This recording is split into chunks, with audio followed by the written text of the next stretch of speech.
Team ಇಂಡಿಯಾದ ನೂತನ coach ಆಯ್ಕೆ ವಿಚಾರದಲ್ಲಿ ಕುತೂಹಲ ಮುಂದುವರೆದಿದೆ. ಕೋಚ್ ಸ್ಥಾನದ ರೇಸ್ನಲ್ಲಿ ಮುಂಚೂಣಿಯಲ್ಲಿದ್ದ ಆಸ್ಟ್ರೇಲಿಯಾದ ದಿಗ್ಗಜ ಆಟಗಾರ ರಿಕಿ ಪಾಂಟಿಂಗ್, ಜಸ್ಟಿನ್ ಲ್ಯಾಂಗರ್ ಹಾಗೂ ಜಿಂಬಾಬ್ವೆಯ ಆಂಡ್ಲಿ ಫ್ಲವರ್ ಆಫರ್ ಅನ್ನು ತಿರಸ್ಕರಿಸಿದ್ದು, ಸೂಕ್ತ ಕೋಚ್ಗಾಗಿ ಬಿಸಿಸಿಐ ಹುಡುಕಾಟವನ್ನ ಮುಂದುವರೆಸಿದೆ. ಹಾಲಿ ಕೋಚ್ ರಾಹುಲ್ ದ್ರಾವಿಡ್ ಅವಧಿ ಈ ಬಾರಿ ಐಸಿಸಿ ಟಿ20 ವಿಶ್ವಕಪ್ಗೆ ಕೊನೆಗೊಳ್ಳಲಿದೆ.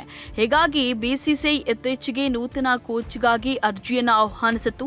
ಹುದ್ದೆಗೆ ಅರ್ಜಿ ಸಲ್ಲಿಸಲು ಮೇ 27 ಕೊನೆ ದಿನವಾಗಿದೆ. ದ್ರಾವಿಡ್ ಮರು ಆಯ್ಕೆ ಬಯಸಿ ಅರ್ಜಿ ಸಲ್ಲಿಸುವ ಸಾಧ್ಯತೆ ಇಲ್ಲ.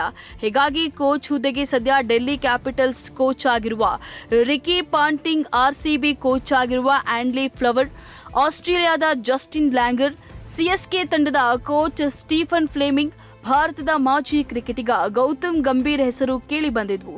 ಸದ್ಯ ಪಾಂಟಿಂಗ್ ಕೋಚ್ ಆಫರ್ ಅನ್ನು ತಿರಸ್ಕರಿಸಿದ್ದಾರೆ. ಭಾರತದ ಕೋಚ್ ಹುದ್ದೆ ಅಲಂಕರಿಸುವಂತೆ ಆಫರ್ ಬಂದಿದ್ದು ನಿಜ, ಆದರೆ ಕೋಚ್ ಹುದ್ದೆಗೆ ಆಸಕ್ತಿ ತೋರಿಲ್ಲ. ಐಪಿಎಲ್ ವೇಳೆ ನೇರವಾಗಿ ನನ್ನನ್ನು ಸಂಪರ್ಕಿಸಲಾಗಿತ್ತು. ರಾಷ್ಟ್ರೀಯ ತಂಡಕ್ಕೆ ಕೋಚ್ ಆಗುವುದು ನನಗೆ ಇಷ್ಟವಿದೆ, ಆದರೆ ಭಾರತದ ಕೋಚ್ ಆದರೆ 10 ರಿಂದ 11 ತಿಂಗಳು ತಂಡದ ಜೊತೆಗಿರಬೇಕಾಗ್ತದೆ. ಇದು ನನ್ನ ಜೀವನ ಕ್ರಮಕ್ಕೆ ಸೂಕ್ತವಲ್ಲ. ಅಲ್ಲದೆ ಐಪಿಎಲ್ ಕೋಚ್ ಸ್ಥಾನವನ್ನ ತ್ಯಜಿಸಬೇಕಾಗ್ತದೆ.